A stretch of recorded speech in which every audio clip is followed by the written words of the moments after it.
Hello friends, जानू the kitchen house में तमारुं स्वागत है। आज आपणे सरस मजानी केरीमांथी बनती रेसिपी बनाववाना छे अने हजू सुधी जो तमे मारी चेनल ने सब्सक्राइब ना करी होय तो मारी चेनल तमे खूब झड़पथी सब्सक्राइब करजो, लाइक करजो, शेर करजो, जेथी आवनारा नवा विडियो तमारा सुधी तुरंत पहोंची शके। तो चालो जोईए फटाफट रेसिपी। सौप्रथम अहींया मैं सरस मजानी पाकी केरी आवे छे ते लीधेली छे। तमे जोई शको छो केसर पण छे अने हापूस पण छे, तमे कोई पण लई शको छो। हवे तेने आपणे कटिंग करी लेवानुं छे।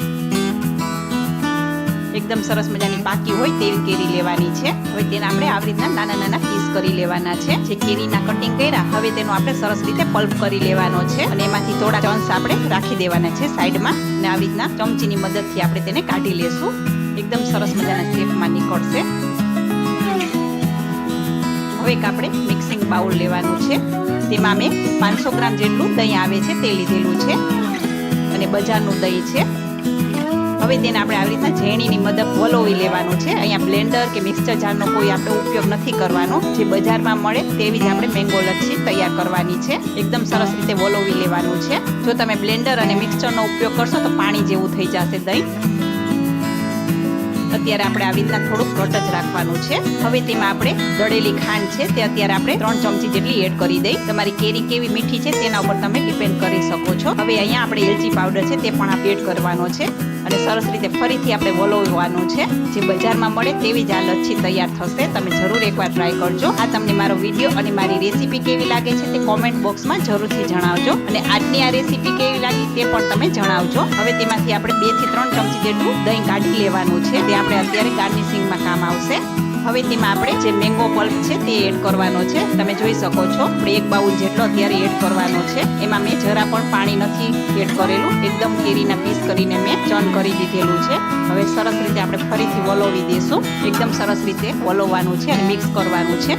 આ ગરમીમાં 1 ગ્લાસ પીવાથી પેટમાં ઠંડક પણ રહેશે અને સરસ મજાની એનર્જી અને ભૂખ પણ નહીં લાગે। તમે જોઈ શકો છો એકદમ સરસ રીતે મિક્સ થઈ ગયું છે। હવે અહીંયા મેં કેસર પાણીવાળું કરીને રાખેલું છે, એકદમ વલોવી લીધેલું છે। તે આપણે અત્યારે 1 ચમચી જેટલું એડ કરવાનું છે। ઓપ્શનલ છે, જો તમારે કરવું હોય તો જ કરજો। એકદમ સરસ રીતે મિક્સ કરી દેવાનું છે। હવે આ સરસ રીતે મિક્સ થઈ ગયું છે, તમે જોઈ શકો છો। હવે આપણે તેનું ગાર્નિશિંગ કરવાનું છે।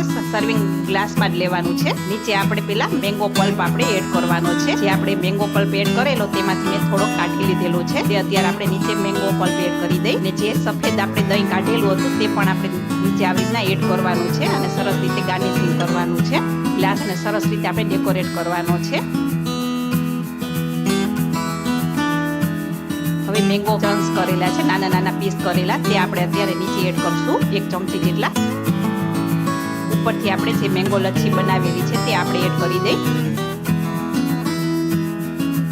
ઉપરથી આપણે મેંગો પલ્પ થોડોક એડ કરવાનો છે। ઘરની તાજી મલાઈ લીધેલી છે તે આપણે ઉપરથી એડ કરી દેશું। તમે આઈસ્ક્રીમ પણ એડ કરી શકો છો। અત્યારે મેં મલાઈ લીધેલી છે તે આપણે 1 ચમચી જેટલી એડ કરી દઈ। ફરીથી આપણે મેંગોના પીસ આપણે ઉપર એડ કરી દઈ। બદામની કતરણ છે તે પણ આપણે એડ કરવાની છે અને પિસ્તાની કતરણ છે તે પણ આપણે એડ કરી દઈ। તો છે ને સરસ મજાની રેસીપી। ઉનાળામાં આવી સરસ મેંગો લચ્છી મળી જાય તો બીજું શું જોઈએ। તો કેવી લાગી આજની મારી આ રેસીપી તમે જરૂરથી લાઇક, શેર और સબસ્ક્રાઇબ કરજો અને મને કોમેન્ટ પણ કરજો। ફરી જ મળીશું આવી જ અવનવી રેસીપી સાથે। ત્યાં સુધી આવજો।